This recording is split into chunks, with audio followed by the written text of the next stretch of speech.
Not to say that the global health pandemic is a told you so moment for many of the people in politics, but it is. In 2014, even our former president warned that we needed to continue funding our global pandemic research following the Ebola crisis in West Africa. Barack Obama even stated at a press conference in 2014 as well that we needed to do this following the Ebola crisis because, end quote, it is needed to help us partner with other countries to prevent and deal with future outbreaks and threats before they become pandemics. Who knew? End quote. And that wasn't enough. The Trump administration decided that those funds would be better allocated elsewhere. But hopefully you would think that even FERMA, the Federal Emergency Management Fund, would be enough to turn heads in the White House. But it wasn't, because as early as 2018, they stated that a pandemic would do so much damage, particularly the coronavirus, that it would completely dismantle the social, economic, and personal state of the US if we don't do anything. But these arguments were completely shunned and still are sometimes today by the current people in power, as it doesn't fit many of their political agendas. That's why I feel like this is important to talk about, because really what it comes down to is, do we continue social distancing or do we not? And that's where I feel like I can provide my opinion, because we kind of are in limbo right now between both perspectives. And I would love to understand both perspectives of doing social distancing and not doing social distancing in order to swap out what I believe is the best solution. And that will be the best for society in the long run. And that's what I'll talk about. So in order to do that, I won't just jump into what both sides believe. I'll talk about what they believe in together, what both sides can actually recognize. And one of that is the fact that in other times of crisis, we have banded together. In 9/11 crisis, that really did bond the U.S. in building nationalistic pride. When it came to our Ebola crisis, the U.S. completely collectively came together and completely isolated the disease to keep it from growing within the U.S. and having a major outbreak like it did in West Africa.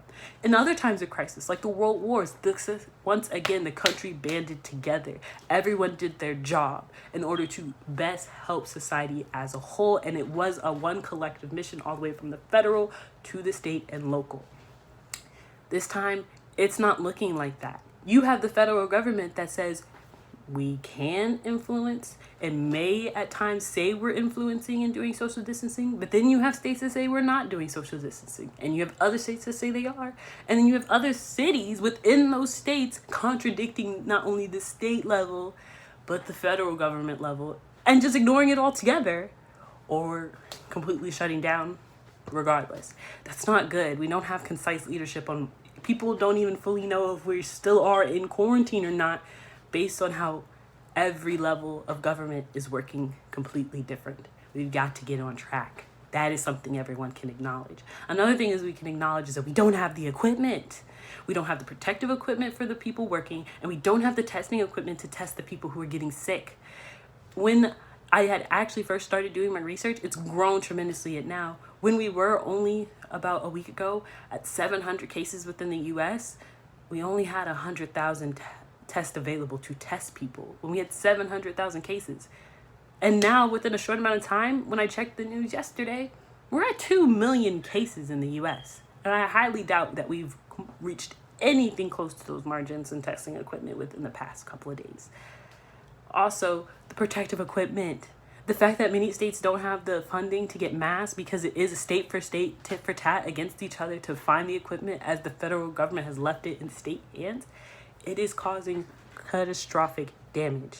But that's what gets me to the two sides. Do we continue social distancing or do we not? If we do continue social distancing, what it's going to do is buy time. That is what we need. They're saying that this could potentially take into 2022 to find a vaccine based off of current trends. We can't do that if people are dramatically dying at the same time. That also divides up the mission. Do we find something that can help supplement for people catching it right now, or do we find a solution at the end, but that means the people who could need something right now will be risking their lives? And that's why if we just stay home, the risk of you getting it is dramatically lower than if we open up the entire city, as we are transitioning to at this very moment. But I understand the delay in that. No one wants to just wait time because it costs jobs. Quartz mentioned in Harvard Magazine that 1 in 5 people do not have jobs, and it is affecting us greatly. Within the past day, I believe, they said that there was over 2 million new cases of unemployment, and this is costing lives. It raised the question, do we value life in the sense that we don't want people to get sick, or do we value well-being? Because if you don't even have money to pay your light bill, then how are you going to put food in the refrigerator? How are you going to buy food if you have nothing to store, any place to store it? You're really testing people's well-being. And so I understand those issues that come, but that's where the government should come in. But I will explain more of that in my solution, not so much the perspective, because it does operate outside of whether or not we should continue social distancing or not. Also, if we do continue social distancing, we can do re-ups. We can build up our stance and prepare the people working in the medical field with equipment, and provide more testing equipment for the people, and also give a break to our system, as many people have said that this could break our health system if we don't get it under control. And the other perspective is if we don't continue social distancing, where we do basically herd strategy, or herd immunity strategy. And that is basically survival of the fittest. If you catch it, you catch it. If you survive it, you survive it. But that is risking so many lives. It is the quickest, but it is the rashest decision. And yes, it will build the economy back up, but we don't know how that fully will work out with devastating losses in society.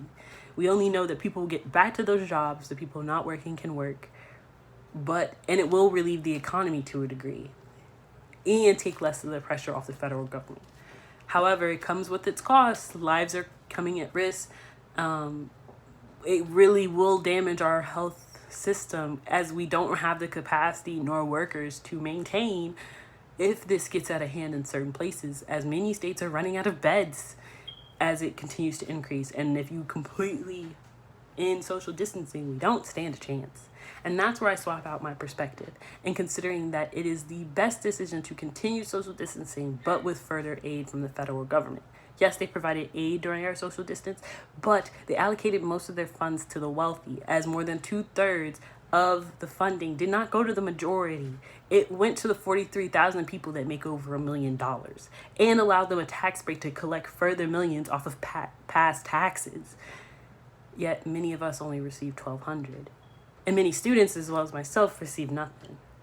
This is completely a wrong allocation of it. And yes, I understand the perspective that if you do give these millionaires this money, that they could funnel that into their businesses, but there were no regulations on what these people had to do with their money. As in past crisis in 2008, people actually used it as a bailout and increased their raises and did things to further their business versus the well-being of the public.